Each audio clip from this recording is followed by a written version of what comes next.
আওয়ামী লীগের বিচার ও রাজনৈতিক কার্যক্রম নিষিদ্ধের সুস্পষ্ট রোডম্যাপের দাবিতে প্রধান উপদেষ্টার বাসভবন যমুনার অভিমুখে অবস্থান কার্যক্রম চলছে ছাত্র জনতার।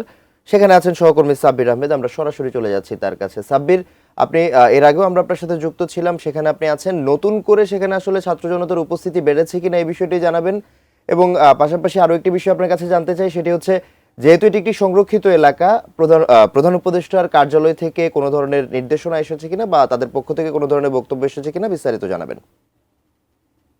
মাথির, আপনারা জানেন যে আওয়ামী লীগকে নিষিদ্ধের দাবিতে সুস্পষ্ট রোডম্যাপ না পাওয়া পর্যন্ত আজকে জাতীয় নাগরিক ঐক্যের অন্যতম সমন্বয়ক এবং বৈষম্য বিরোধী আন্দোলনের অন্যতম সমন্বয়ক হাসনাত আবদুল্লাহ তিনি একটি ফেসবুকে স্ট্যাটাস দেন, এবং স্ট্যাটাস দেওয়ার পর ছাত্র জনতা যারা রয়েছেন তারা এই মুহূর্তে প্রধান উপদেষ্টার যে কার্যালয় যমুনা, সেই যমুনার সামনে তিনি এই মুহূর্তে অবস্থান করছেন এবং তার সঙ্গে একত্রিততা ঘোষণা করে জুলাই অভ্যুত্থানে যারা বিভিন্ন জায়গায় আহত অবস্থায় যারা ছিলেন তারা এই মুহূর্তে সেখানে অবস্থান করছেন, এবং তার পাশাপাশি অন্যান্য ছাত্র সংগঠনের যেই ব্যানার, সেই ছাত্র সংগঠনের ব্যানারে অনেকেই এখানে এসে ব্রেকফাস্ট, টিফিন কিংবা স্ন্যাক টাইমে মজাদার আয়োজন মানে অল টাইম ব্রেড উপস্থিত হয়েছেন। কিছুক্ষণ আগে হাসনাত আবদুল্লাহ তিনি কথা বলেছেন, এবং তিনি বলেছেন যে এই যে 9 মাস অন্তর্বর্তীকালীন সরকারের যে 9 মাস, এই 9 মাসে তারা আওয়ামী লীগ নিষিদ্ধের কোনো সুস্পষ্ট কোনো রোডম্যাপ বা কোনো কিছু দেখতে পাননি। উপরন্তু আওয়ামী লীগের যারা দোসর রয়েছেন বা যারা আওয়ামী লীগের নেতাকর্মীরা রয়েছেন তাদেরকে এই সরকার নানাভাবে সাহায্য করছে। এবং আপনারা জানেন যে সাবেক রাষ্ট্রপতি আব্দুল হামিদ খান তিনি হত্যা মামলার আসামি, আপনারা জানেন। তিনি কিন্তু আজকে মধ্যরাতে, অর্থাৎ গতকাল মধ্যরাতে থাই এয়ারওয়েজের একটি ফ্লাইটে করে তিনি কিন্তু দেশ ত্যাগ করেছেন, এবং দেশ ত্যাগ করার ঢাকার যে শাহজালাল আন্তর্জাতিক বিমানবন্দর, সেই বিমানবন্দর দিয়ে তিনি দেশ ত্যাগ করেছেন। এবং এই দেশ ত্যাগ করার পেছনে সরকারের প্রত্যক্ষ মদদ রয়েছে, এবং এই মদদের কারণে আসলে তিনি এই দেশ ত্যাগ করতে পেরেছেন। এটি মূলত আসলে আওয়ামী লীগ সরকার যে আসলে এই আওয়ামী লীগের সরকার এবং ফ্যাসিস্টদেরকে যে আসলে এই সরকার নানাভাবে সাহায্য করছে, এটি তার অন্যতম প্রমাণ তারা বলছেন। এবং কিছুক্ষণ আগে আমরা দেখেছি যে জাতীয় নাগরিক ঐক্যের যিনি আহ্বায়ক রয়েছেন নাহিদ ইসলাম, তিনিও তার ফেসবুক স্ট্যাটাস দিয়েছেন, এবং স্ট্যাটাসে তিনি এই একই দাবি করেছেন, এবং এই একই দাবিতে যতক্ষণ না পর্যন্ত আওয়ামী লীগ নিষিদ্ধ হবে ততক্ষণ পর্যন্ত তারা এখানে অবস্থান কর্মসূচি করার ঘোষণা দিয়েছেন। এবং আমরা দেখেছি যে কিছুক্ষণ আগে বর্তমান সরকারের যিনি উপদেষ্টা আসিফ মাহমুদ সজীব ভুঁইয়া তিনি একটি স্ট্যাটাস দিয়েছেন, এবং ফেসবুক স্ট্যাটাসে তিনি বলেছেন যে আওয়ামী লীগের যে অঙ্গ সংগঠন অর্থাৎ যুবলীগ, স্বেচ্ছাসেবক লীগ, এবং তাদেরকে ইতিমধ্যে নিষিদ্ধ করার জন্য যে প্রক্রিয়া, সেই প্রক্রিয়া ইতিমধ্যে কমপ্লিট হয়েছে, এবং এই প্রক্রিয়া কিছুদিনের মধ্যে হয়তোবা খুব শিগগিরই এটি বাস্তবায়ন করা হবে, এবং এই বাস্তবায়নের জন্য সব ধরনের প্রস্তুতি ইতিমধ্যে সম্পন্ন হয়েছে। এবং আমরা দেখছি যে হাসনাত আবদুল্লাহ তার নেতৃত্বে মূলত আজকের এই গণজমায়েত, এবং গণজমায়েতে প্রত্যেকেই যে স্লোগান দিচ্ছে, সেই স্লোগানে তারা বারবার বলছেন ব্যান্ড ব্যান্ড আওয়ামী লীগ, অর্থাৎ আওয়ামী লীগকে ব্যান্ড করতে হবে। এবং এই সরকার যদি সুস্পষ্ট দিক নির্দেশনা আসলে না দেয়, সেক্ষেত্রে তারা এখানে যে অবস্থান কর্মসূচি নিয়েছেন, এই কর্মসূচি তারা শেষ করবেন না, তারা এখানেই অবস্থান করবেন। এবং একটু জানিয়ে রাখতে চাই, এখানে আপনারা দেখতে পাচ্ছেন যে প্রধান উপদেষ্টার যে বাসভবন, সেই বাসভবন যমুনার সামনে প্রচুর সংখ্যক আইনশৃঙ্খলা বাহিনীর সদস্য মোতায়েন করা হয়েছে, এবং তারা শিক্ষার্থীরা এখানে অবস্থান করছেন অনেকটা শান্তিপূর্ণভাবেই তারা অবস্থান করছেন। এবং আমরা যেটি দেখছি যে আইনশৃঙ্খলা বাহিনীর সদস্য কিছুক্ষণ আগে এখানে বাড়ানো হয়েছে, এবং শিক্ষার্থীদের যেই দাবি, সেই দাবি যতক্ষণ না পর্যন্ত বাস্তবায়ন হবে তারা আলটিমেটাম দিয়ে দিয়েছেন। এই এই দাবি বাস্তবায়ন না হওয়া পর্যন্ত তারা এখান থেকে নড়বেন না এবং তারা তাদের দাবিতে অনড় রয়েছেন।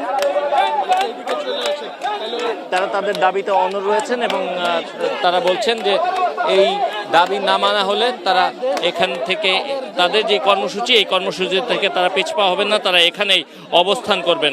এবং আমরা দেখতে পাচ্ছি ধীরে ধীরে এই যে গণজমায়েত, এই গণজমায়েত কিন্তু ধীরে ধীরে বড় হতে শুরু করেছে এবং শুরুতে আমরা দেখেছিলাম 30 থেকে 40 জনের একটি দল এইখানে অবস্থান করছিল, কিন্তু এই মুহূর্তে এই গণজমায়েত আরও বড় হতে শুরু করেছে।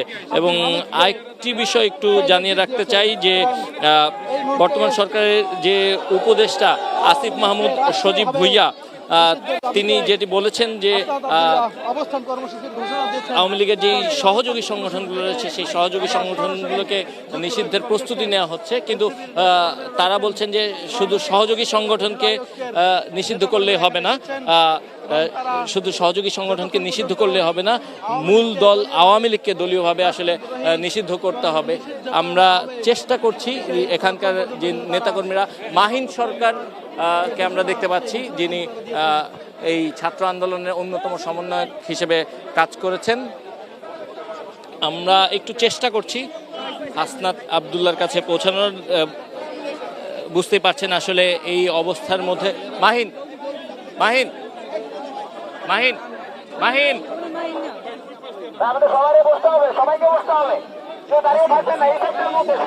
আমরা একটু কথা বলতে চাই ছাত্র আন্দোলনের যারা অন্যতম সমন্বয়ক তাদের মধ্যে একজনের সঙ্গে। একটু আপনারা কতক্ষণ এখানে অবস্থান করবেন এবং আপনাদের আজকের কর্মসূচিটা সম্পর্কে যদি একটু বলতেন।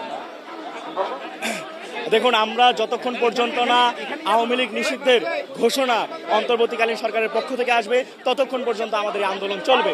আমরা দেখেছি অভ্যুত্থানের 9 মাস পার হয়ে যাওয়ার পরেও অন্তর্বর্তীকালীন সরকার আমাদেরকে ওয়াদা করেছিলেন তারা জুলাইয়ের ঘোষণাপত্র দিবেন, কিন্তু তারা এখন পর্যন্ত আমাদের জুলাইয়ের ঘোষণাপত্র তারা দেয়নি। আমরা দেখতে পেয়েছি যে গণহত্যাকারী আওয়ামী লীগকে তারা পুনর্বাসন করছেন এবং তারা এই আওয়ামী লীগকে দেশ থেকে পালিয়ে যেতে তারা সহযোগিতা করেছে।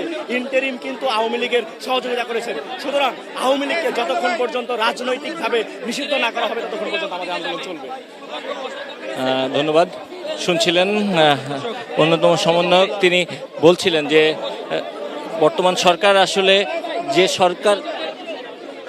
যে সরকারকে তারা আসলে এই রক্তের ওপর দিয়ে, ছাত্র জনতার রক্তের উপর দিয়ে যে সরকার গঠিত হয়েছিল সেই সরকার আসলে তাদেরকে অসহযোগিতা করছে, সেই সরকার তাদেরকে বিট্রে করছে বলে তারা অভিযোগ করছেন। কিছুক্ষণ আগে সারওয়ার তুষার জাতীয় নাগরিক সারওয়ার তুষার তিনি দাবি করেছেন যে সরকার আসলে তাদের সঙ্গে বিট্রে করছে, প্রতারণা করছে, তাদেরকে পেছন থেকে ছুরি মারছে।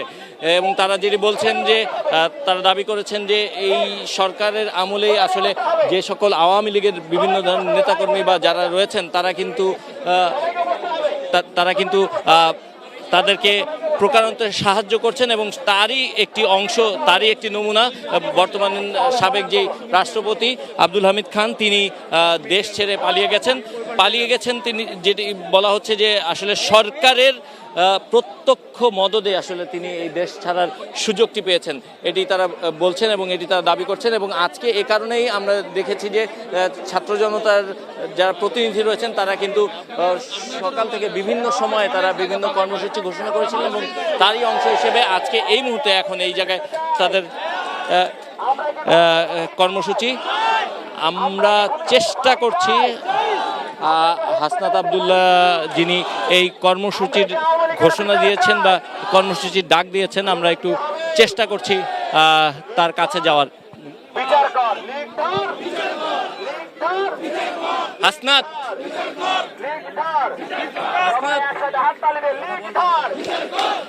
আসলে আমরা দেখতে পাচ্ছি যে স্লোগানে মুখরিত হয়ে আছে এই পুরো যমুনার সামনের যে অংশটি। এখানে শিক্ষার্থীদের পাশাপাশি বিভিন্ন সংগঠনের নেতাকর্মীরা রয়েছেন, তারাও কিন্তু আসলে অবস্থান করছেন এবং যারা জুলাইয়ের এই গণ অভ্যুত্থানের সময় যারা বিভিন্ন সময় আহত হয়েছেন তারাও কিন্তু এখানে এসে উপস্থিত হয়েছেন এবং আমরা দেখতে পাচ্ছি যে হাসনাত আব্দুল্লাহ তিনি এখানে বসে আছেন এবং কিছুক্ষণ আগে তিনি এখানে গণমাধ্যম কর্মীদের উদ্দেশ্যে তিনি একটি কথা বলেছেন এবং তিনি যেটি বলেছেন যে সুস্পষ্ট রোডম্যাপ না পাওয়া পর্যন্ত তাদের এই অবস্থান কর্মসূচি বা চলবে এবং তারা তাদের যেই অবস্থানে রয়েছেন এই অবস্থানে তারা অনড় থাকবেন এবং দেখতে পাচ্ছেন নানা ধরনের স্লোগান চলছে।